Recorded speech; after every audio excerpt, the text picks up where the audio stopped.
next panelist has been an angkas driver for less than a year since May 2023. Recently, he started his gospel motovlog just this year in January 2024. You can find him on YouTube and TikTok as Kuya Man TV. He has 3 wonderful children named Gray, Sienna, and Leah. He has a beautiful wife who is here with us tonight, Erica. And they are leading a couples D group together. Big Fridays, let's give a warm welcome to Kuya Manuel Lonto Jr. Also known as Kuya Cesar Montano. Yes. When I received this picture, I told him, Kuya, kamukha mo pala si Cesar. And then sabi niya, lalo na pag walang salamin. And also, I would like to apologize if I've been speaking Tagalog here and there and everywhere because I noticed that we have some guests in the house tonight who may not really understand Filipino, but like, yeah.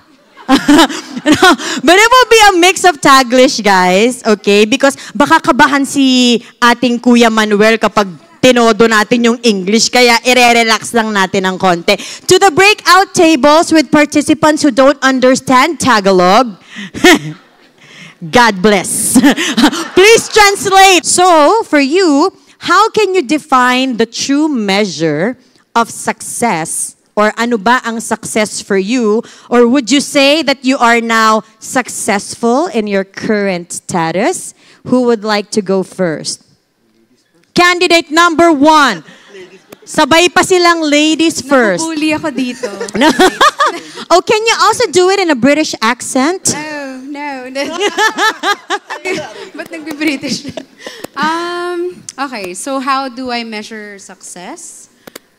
Success in the workplace. I guess this is a very important question because if you don't aim for anything, then parang how do you know where your life is heading, diba? So, for me personally, ever since I came to know Jesus as my personal Lord and Savior, success has been defined by Him. So, it's gonna be difficult to, I guess, measure myself against yung standards of the world. Like, for example, I wanna be really good at my job, which is product management. But there will always be someone who is better than me, a better communicator, a better, more coordinated person, or someone who has more experience than me. So it's gonna be hard if I measure myself against the standards of the world, right? But when my success is defined by God, then whatever He calls me to do for today in my workplace, and I do it, then I know I'm successful for today. And if I do that every day I'm looking to my Savior, what is your direction for me? What's your, ano tawag doon? Yung parang, marching orders. What's your marching orders for me, Lord? And I know it's clear to be excellent in the presentation, to be, well prepared for the meeting, to be on time.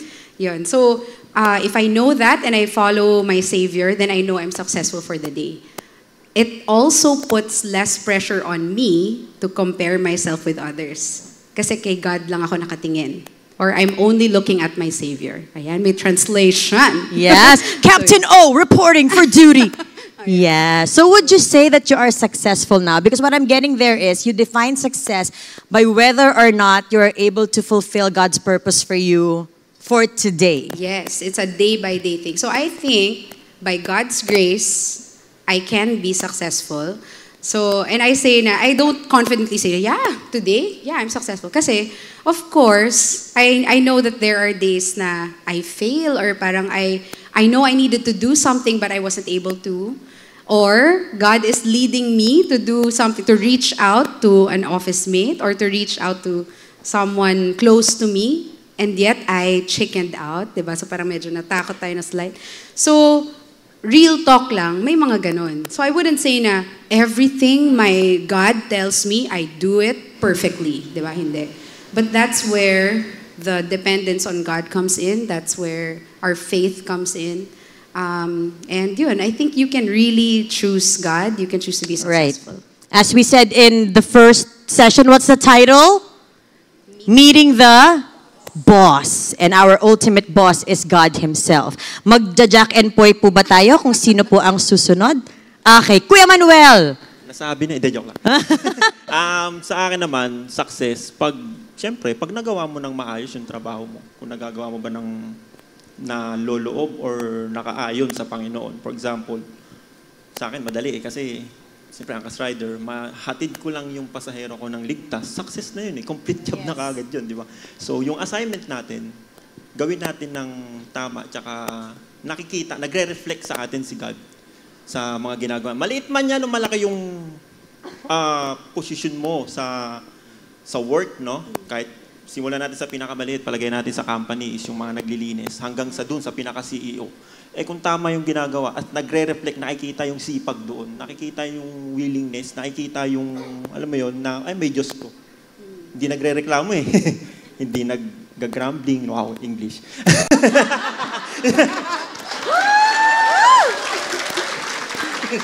Sorry. Yun nga, hindi nagre-reklamo. Talaga nakikita mo, umaawit pa habang nag-work. Ano ito Yun yung success. Kasi inaalay niya yung buhay niya, yung work niya, dinededicate niya kay God. Which is sinabi mo na nga. At dahil sinabi ni Kuya Manuel na umaawit, I saw one of his vlogs recently na while there is no passenger, he was singing, I think, Oceans, and the background video is from Titanic. So, Kuya Manuel, can you give a short sample ng kinakanta mo dun sa video? Kasi wala pa siyang passenger, what were you singing? May ininom po ako kanina. Konti lang. Spirit lead me where my trust is without borders. Let me walk upon the waters wherever you would call me. Oh, wow! Sumasabay lahat. Saan tayo tawagin ni God? Yes. Iwala lang tayo. Sabi niya, lakad ka sa tubig, lakad ka sa tubig. Oh, diba? Kaya, yung isa niya pang vlog, just watch it because may isa pa siyang kanta doon nung kinancelan siya. So, yung mga nagka-cancel po dito ng angkas, naku, wag niyo po yung gagawin. And I think, Kuya Manuel, you can say successful ka kasi safe mo na hatid lahat, wala pa tayong na-aksidente. Sa ngayon, wala pa po. Oh, wag na. Successful tayo so far. Woo! Everyone is safe. Yes. Tito Melvin, how about you? Success. Yeah.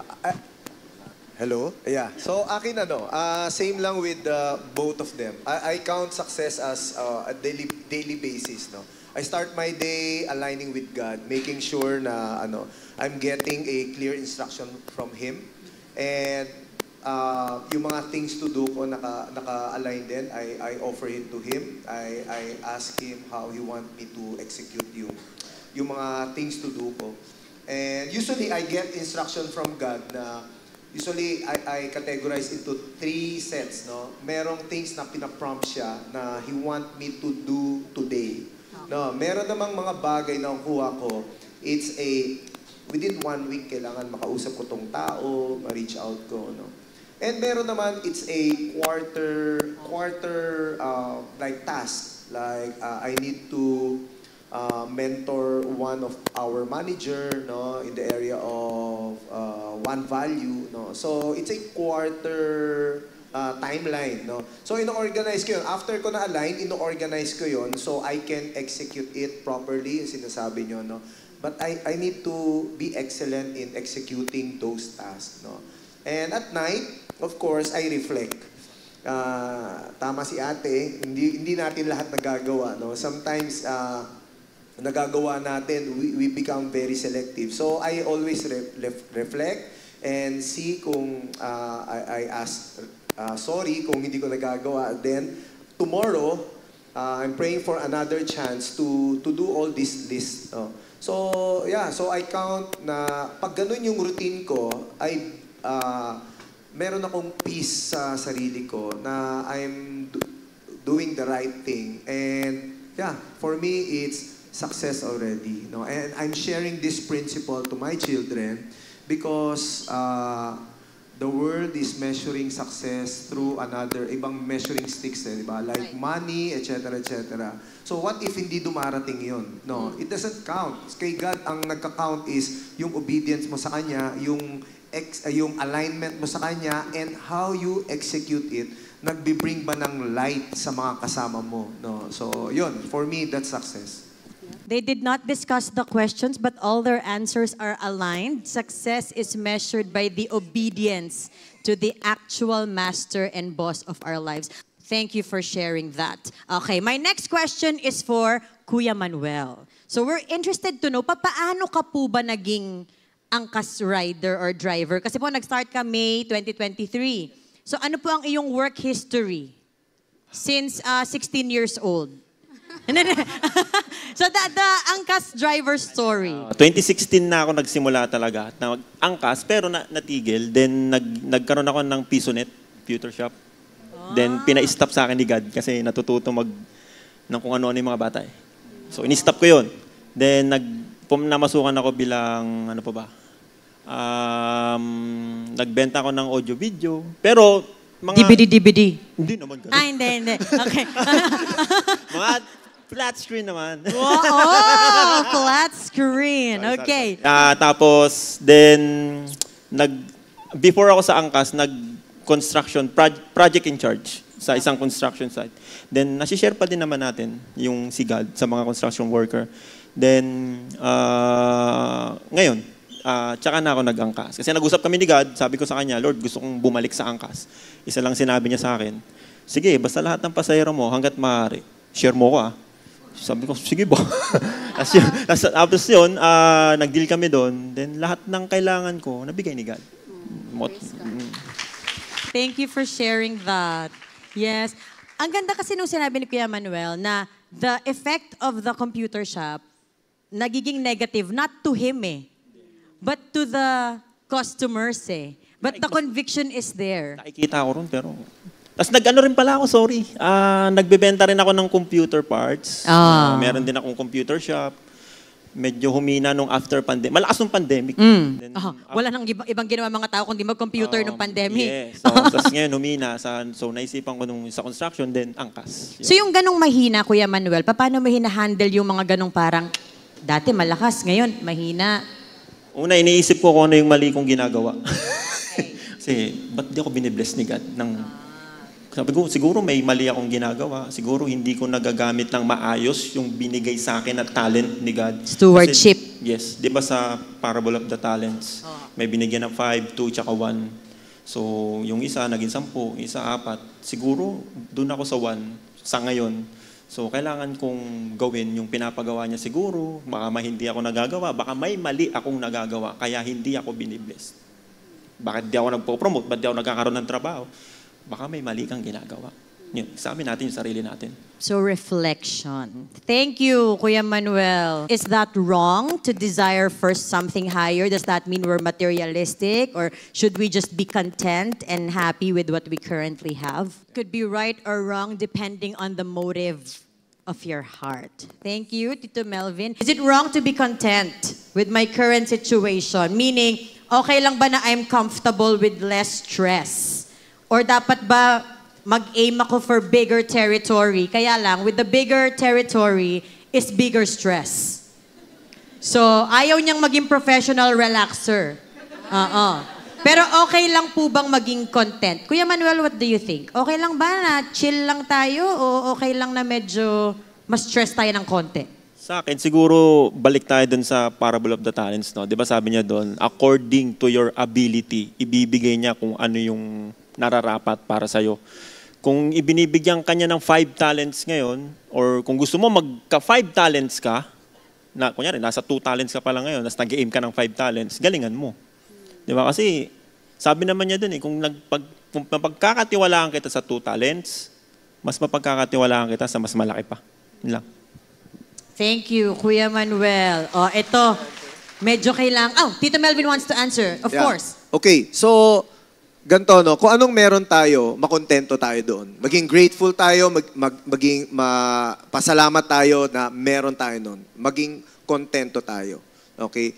Pero ibang usapan yung personal growth, yung opportunity na pwede ka pa ma-stretch, magamit ni God. Ayaw ni God yung status quo eh. Di ba? Oo. So, ayaw naman niya na hindi ka nakokontento kung anong meron ka. Magkaiba siya eh. No, yung iba, kontento na ako dito, kaya happy na ako sa anong meron, kaya hindi ko na-stretch sarili ko. No, you break into half. Iba yung contentment, maging masaya tayo kung anong meron tayo. Tapos, tignan natin yung isang side of the coin na kailangan natin mag-grow, kailangan natin mag-stretch kasi gagamitin pa tayo, no? Kayo singles, ang babata nyo pa, ang dami pang ininvest na potential sa inyo. No, so dapat pa yung i-unlock. No, so diyan kailangan nyo i-stretch, kailangan nyo ng personal growth, no? Kailangan nyo magpa-mentor, magtanong kung ano pa yung capacity na pwede kayo na magko-complement sa existing strength nyo. So don't stop growing, no, but be contented. Dagdag ko lang din pala. Yes po. Sorry, dagdag ko lang din pala kanina, no. So kung masyado kang naging complacent naman, baka naman ikaw yung maging one talent. Na, di ba, baka kunin sa iya. Sige, gamitin mo kung anong meron ka. Kuya Manuel, English yung complacent, ha? I'm so proud of you. No, but for Kuya Manuel naman kasi, he doesn't have office mates. He doesn't have office, but he has passengers. And in his other vlog, I watched also, there's a lady, Kuya, sabi niya, sakit-sakit. Nasasaktan daw siya, Kuya. Pero nakapag-share ka ng gospel. Can you tell us a bit about that? How you shared Jesus to... She was opening up and sharing with you. And you encouraged her in that video. Sabi niya kasi may pinagdadaanan. Bakit niya kailangan pagdaanan yung bagay na yun? Pwede bang hindi na lang? Nag-open up sa'yo, Kuya. Kasi sabi mo? napaano ko yung depression eh. Medyo naibigay natin yung depression and anxiety. Medyo nakapagkwento tayo sa kanya. Kasi aalisin ni God yun, ni Jesus Christ yun. So, sinabi ko na lang sa kanya, once kasi, dun sa video ang naisama ko lang sa clip is, kaya ibinigay sa'yo ni God yung paghihirap na yan, siguro kasi baka ikaw yung maging guide naman ng ibang tao. 'Di ba? Kaya kailangan mo ma-experience yan. Ikaw naman yung magiging salt and light nila. Paano makakaalis dun sa sitwasyon na yun na napakasakit. Napakasakit. And pangalawa, hindi ko lang nasama doon. Once kasi na may binibigay na problem si God sa atin, gusto niyang mapalapit tayo sa Kanya. Kasi di ba, pag wala na tayo matakbuhan, ba tayo malapit? Pag ang sakit-sakit na, di ba? Kay God, syempre, di ba? So yun yung siguro yung sinasabi niyo po. So Kuya Manuel, you also mentioned earlier na you have an agreement with God na you can go back to Angkas as long as you share the gospel. So, do you share it to every passenger or is there a chance na hindi mo na share? How are you able to do that? May mga chance na hindi talaga. Kasi, for example, sa isang araw, 40 rides. Hindi ko na-share. Ang hirap.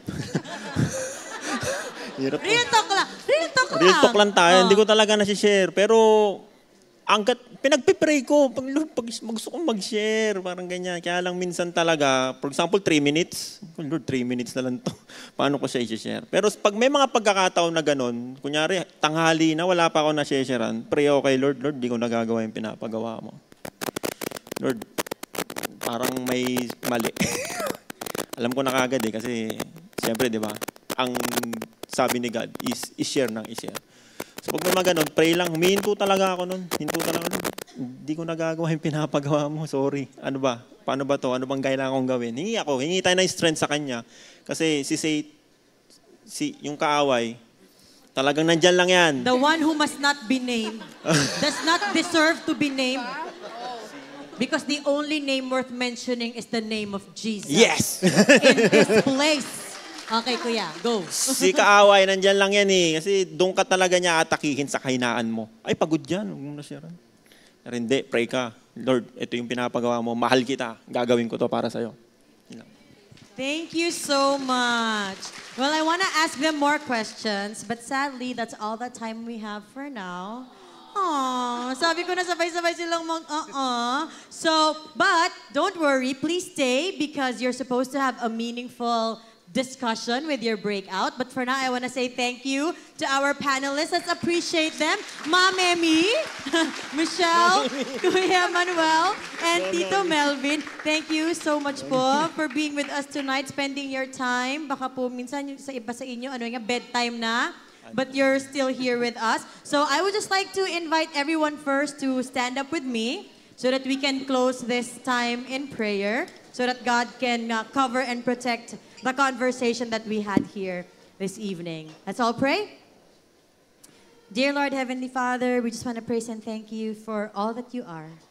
Because you are not just our boss, you are also our loving Father through the sacrifice of Jesus for our sins and for all that we have done.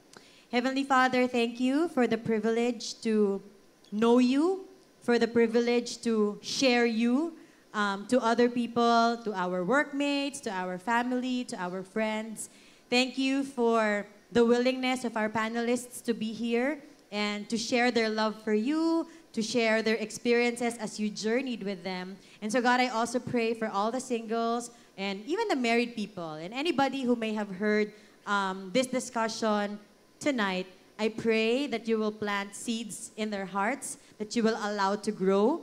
I pray that all of us will aim and strive to be obedient to your call, your purpose for our lives, so that we can only obey you only by your grace and mercy alone. Lord, Holy Spirit, may you please empower us. May you please allow us to really hear from you and give us the wisdom on how to carry out the tasks that you have ahead of us so that we can get the job done. Thank you, Lord, for everything. May you be honored. May you be glorified. May you be pleased in everything we think, say, and do. And even in our breakout discussions, Lord Jesus, be glorified, be magnified. We love you. And all of this we ask and pray in Jesus' name. Amen. Amen. Thank you, dear panelists.